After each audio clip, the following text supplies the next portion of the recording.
All right, I didn't get crazy with this, but these are just some woods that blotch. Here's some poplar.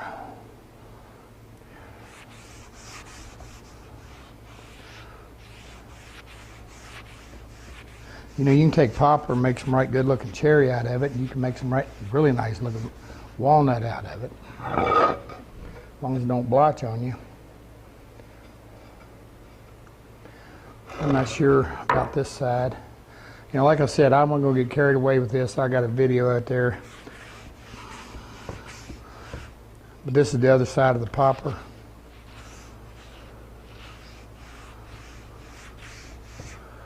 Without the blotch control.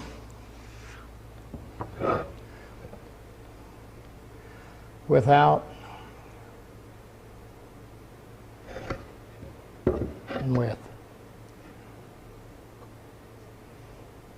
Makes a little difference.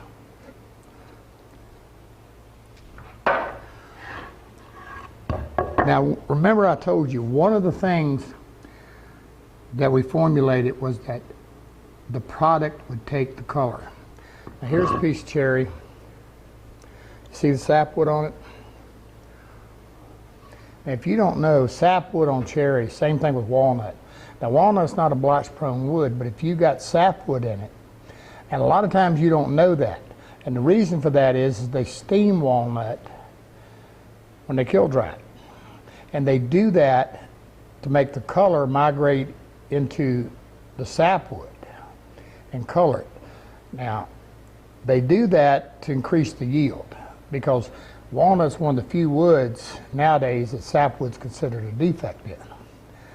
And you can have sapwood in there. Now, a lot of people say, well, I don't dye walnuts, whatever. Well, you wait till we get to the walnut section, you may think again. So what's happening here? What happened to the sapwood? Where did it go?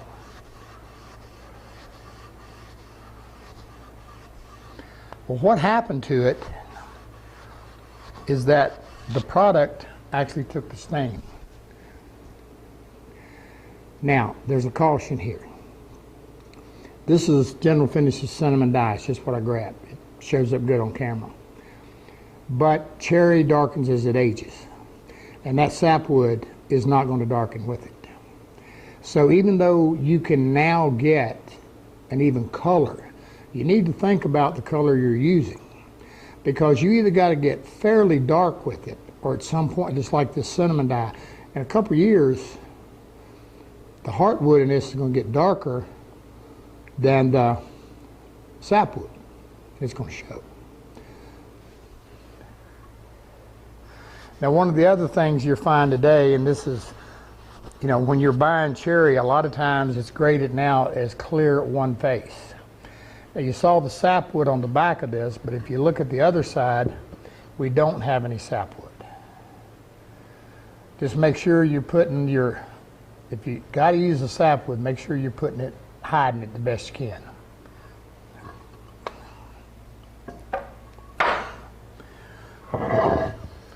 And while we're doing, all right, this has got 2 coats. Let me open this. This has got 2 coats of blotch control on it. We saw what the oil did on 1 coat. Let's see what it does on this cherry with 2 coats of blotch control. Now, when I'm talking about an oil-based stain, the same thing applies to a gel. Now, gel stains were designed and developed to help blotching because they lay on the surface. More so,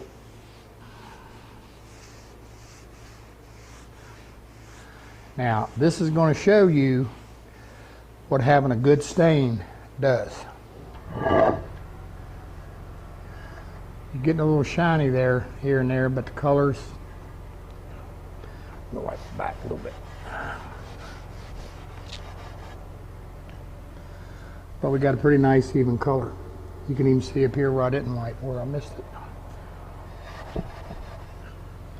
There we go.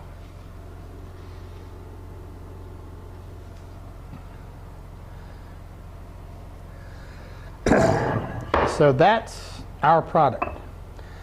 Now, like I said, we've used all of them. And,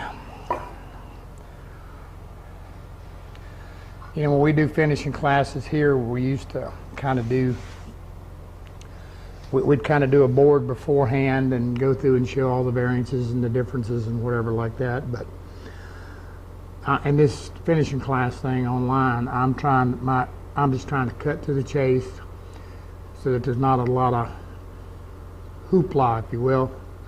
This works. This is the way we do it. It works. That's all I can say.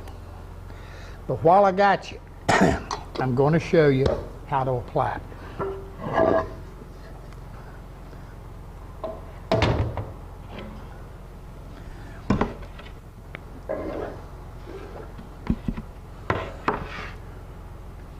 First thing I'm going to tell you is it settles. Make sure, and if you got a stock of it, rotate it, meaning flip it. Yeah.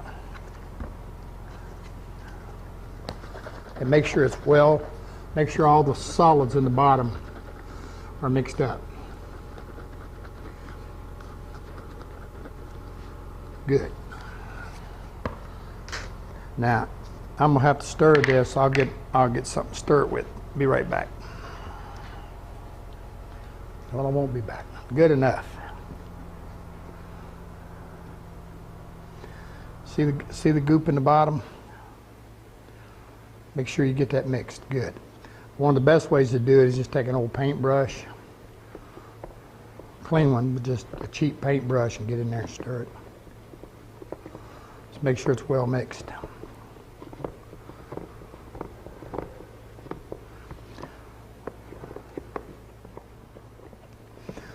I've been asked about the shelf life of it.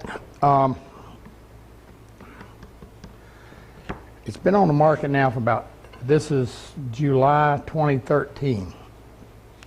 It's been on the market now for about 3 years. I don't know how many thousands of quarts, and we've not had an issue. It's water-based, so I've been asked about the freezing. If it freezes, that's not a good thing, not something you want to happen. But we've actually put it in the freezer and froze it just solid as a rock, let it thaw out, and we didn't have any adverse conditions. But not a good idea.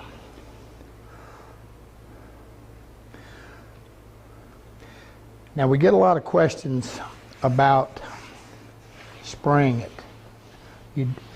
You can spray it to get it on, kind of like putting on a dye where you're just spraying it, but you can come back and wipe it. You got to wipe it. And the reason you want to wipe it is because what that does is it allows those soft grains to absorb whatever they want. And that's what it has to do. If you spray it, you're putting down an even coat, and so you're really not filling up the soft grain. You just wipe a wet coat on, let it set. You know, if you want to, just kind of lightly wipe it back a little bit. You don't want it puddled or nothing. Let it dry about an hour. Now, if you're just doing one coat, then let it dry about 5 or 6 hours before you put an oil base over it. If you're doing a water base, then we tell you to let it dry about an hour until it's dry. You can scuff it. Because it's water based, it's going to fuzz the grain a little bit. And you scuff it off. Just take a little scuff pad and scuff it off with some 320 or something finer, and then put another coat on the exact same way. We tell you to let that dry at least 6 hours. Overnight is better. Now, we've had it dry for weeks, and no issue. So if it dries an extended period of time, that's not going to hurt anything. Just works. That's kind of, again, the basis of it. I don't know what else to tell you. Woods that I could, right off the top of my head, woods that blotch. You got maple, cherry, alder, basswood, yellow pine, white pine. The list is endless. It's a ton of them. And the best way to know is, if you have a question, is just take a scrap and put whatever you're going to put on it and see if it's blotching on you. Woods that typically don't blotch are like oaks, mahogany, walnut. Most of these don't blotch. Now, one of the other things that we've found with the blotch control, because it takes the color, is a lot of guys who are doing cabinetry and are using plywood and solid wood. It helps for those two to color evenly. Now, the issue is in that environment is that the plywoods, particularly some of this stuff nowadays, man, I mean, you can see the glue on. I can't believe they can even get the veneers that thin.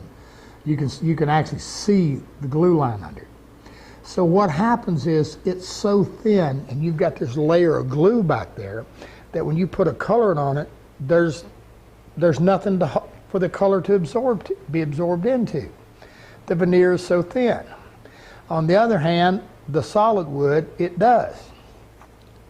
And I've actually seen it go both ways. I've actually seen the plywood get darker than the solid wood and vice versa. So what the blotch control kind of seemed to help do was, because again, it's taken the color, was it equalized everything. And everything took the color uniformly. The other caution with it is don't overwork it. Again, it's made to soften with water. A little. If you keep rubbing and wiping and rubbing and wiping, then you can soften it up too much. If you do that, you're going to feel it get sticky. Stop right where you're at and let it dry. Then come back. Now, if you're using a water-based stain, very simple. It may not be even and everything. Let it dry. Then take a damp cloth or sponge and wipe it. You can usually even it out pretty well that way. All right. That's blotch control. As Forrest Gump said, all I got to say about that.